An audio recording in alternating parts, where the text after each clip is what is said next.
The Lions tough out of victory. Hello, everybody. Terry Bennett here on the Small Town Society Franklin Football Show, right here on S2S Sports, part of L4 Media. The show is also brought to you by Walter Commander. As the Lions, it's getting tougher and tougher as they have to fight off Diboll 28-13 in a game that you saw the Lumberjacks do a really good job of trying to keep the ball away from Franklin, as Coach Mark Fannin will talk about in the show.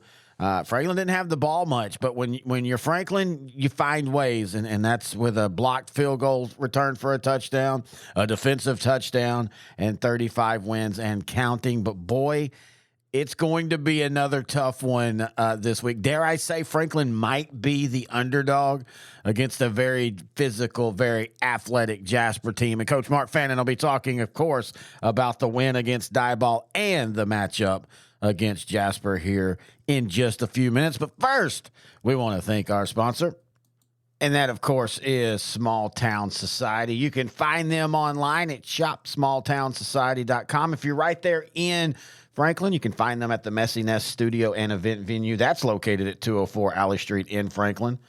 Small Town Society has the clothes that you want. Man, their Franklin line for their game day, just go to shopsmalltownsociety.com/collections/game day. And their game day, their non-Franklin stuff is awesome. But, man, their Franklin stuff, just absolutely love it. We're supposed to get a couple of the guys' shirts in the studios here. We can't wait to get them. So you've got to check them out. They have so many different options. I think the best one's going to probably be the Lions forest green sweatshirt. It looks old school. It looks like those 80s sweatshirts you used to wear that just had the simple name of the team that you were supporting. It didn't have logos or anything like it. It just says Lions in cool varsity block letters. It's a great look, and I have a feeling as the temperature starts to turn, with it being pumpkin spice weather, the women are going to be in the sweatshirts even when it's 90 degrees outside. But this is one you want to be wearing even if it is hot.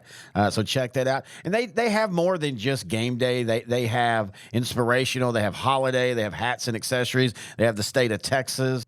My fiance has her eyes on a couple of the Halloween ones. She loves to wear Halloween shirts and also the Thanksgiving ones. And I like the one with the skull in the cowboy hat. So check out Small Town Society. They're awesome. Check them out online, shopsmalltownsociety.com. Find them on Facebook. Just type in Small Town Society. And again, they have stock over at the Messy Nest Studio and Event Venue right there in Franklin at 204 Alley Street in Franklin.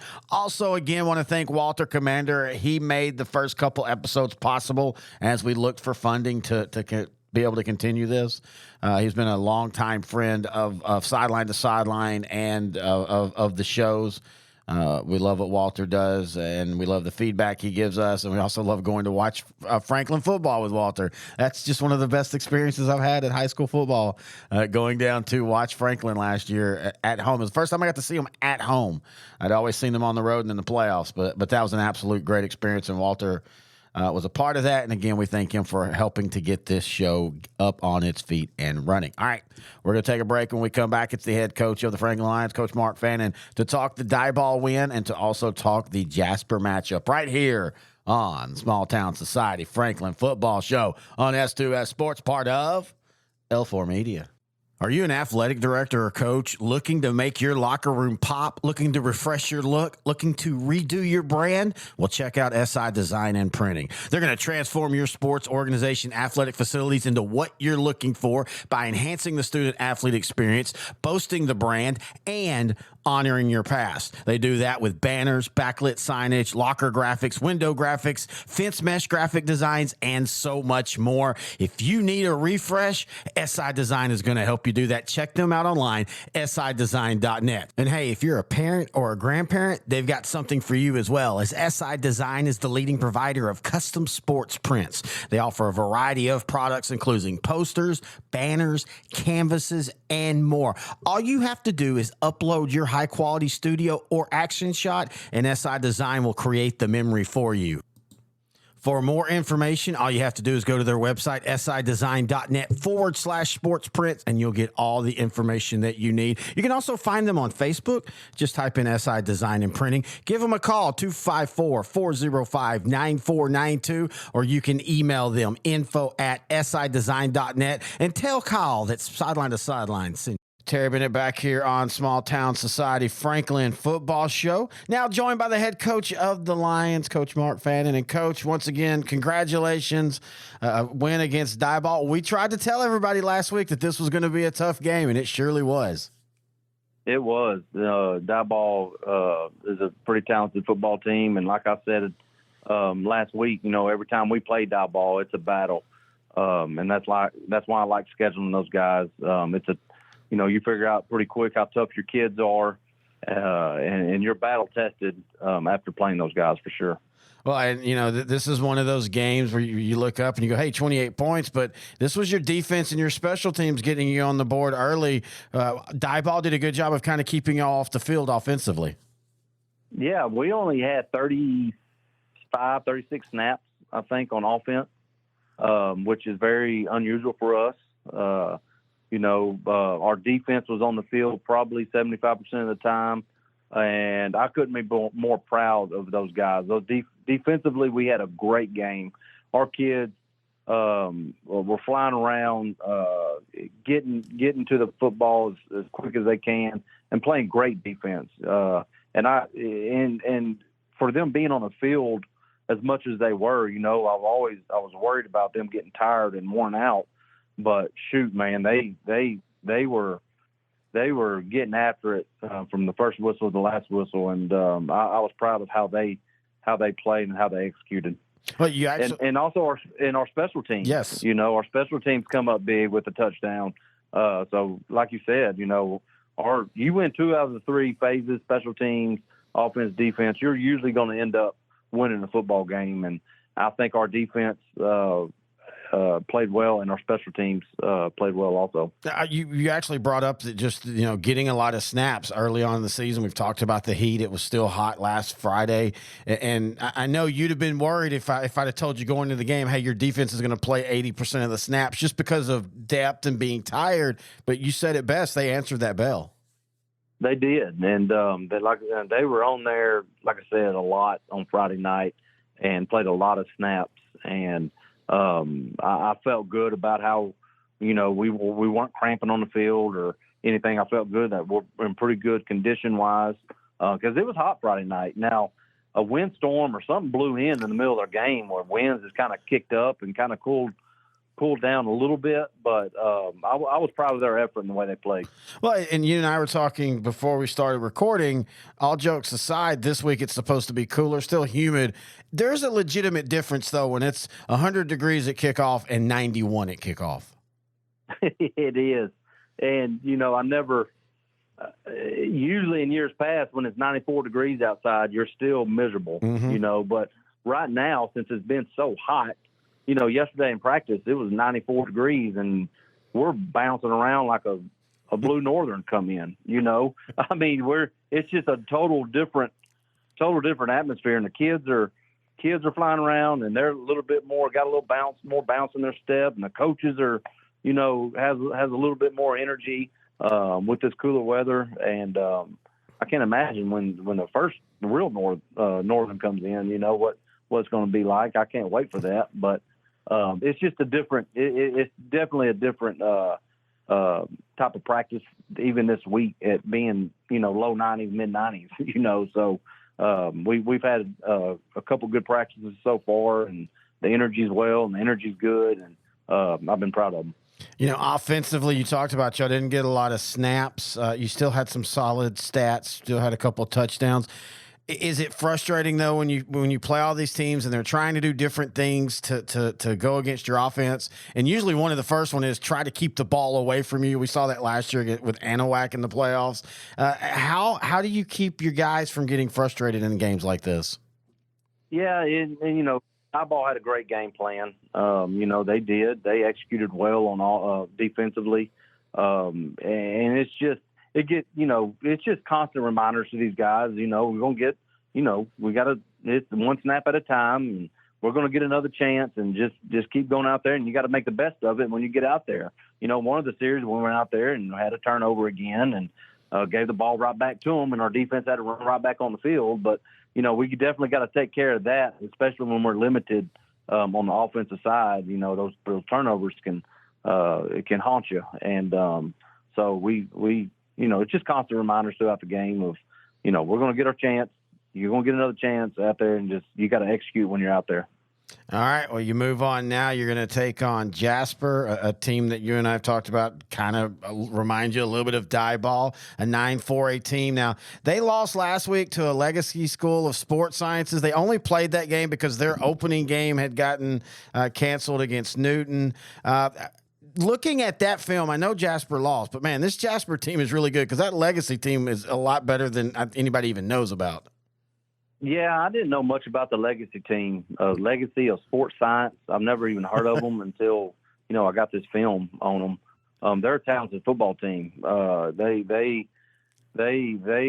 got some dudes on that team, and they're playing really good football right now. I think they're out of Spring or Woodlands area or somewhere. But Jasper, they're no joke, Terry. They're good defensively. They're very, very, very, very special on defense. They fly around. They're big. They're physical. They got some really good playmakers with that number 4 line. He's number 4. He's a inside linebacker going A&M. And then they got some big physical dudes up front too. So we're going to have to take every opportunity we get, and we're going to have to be pretty sound offensively this week. And hopefully we can kind of wear them down in the fourth quarter and limited our mistakes that we need to take care of. We're gonna have to play a pretty flawless football game Friday night to be able to compete with these guys. Yeah, I mean, we talked about it. Their program's a lot like Diboll, a lot like y'all. Y'all take a lot of pride inside the community, and their head coach is from Jasper, Coach Kendrick Crumity. And to be honest with you, if y'all hadn't had back-to-back state championships, 3 times of the state championships, and the winning streak, I legitimately feel like y'all would be a little bit of an underdog in this game. Yeah, it's definitely it's going to be a good test for us. My group of kids, they're fired up with the experience that we got back on this team. They're not going to back away from anybody. They're pretty amped up this week. They know what they got to face this Friday night. It's been very, very businesslike all week. They're locked in, and they're having a really good week of practice. And they're still going to step on the field like they do each and every Friday night, expecting to win. I promise you that. And that alone is going to go a long way when you get a group of kids that, that every one of them, they're going to win the football game. And when you get that, you might not always win, but majority of the time when you get a group of kids that think that way, the outcome's going to be good for you. I mean, it goes back to last year against Brock. The 5-minute drive. You knew when you got the ball that y'all had the parts and y'all had the guys, and when it came down to it, y'all were going to make the plays y'all needed to make.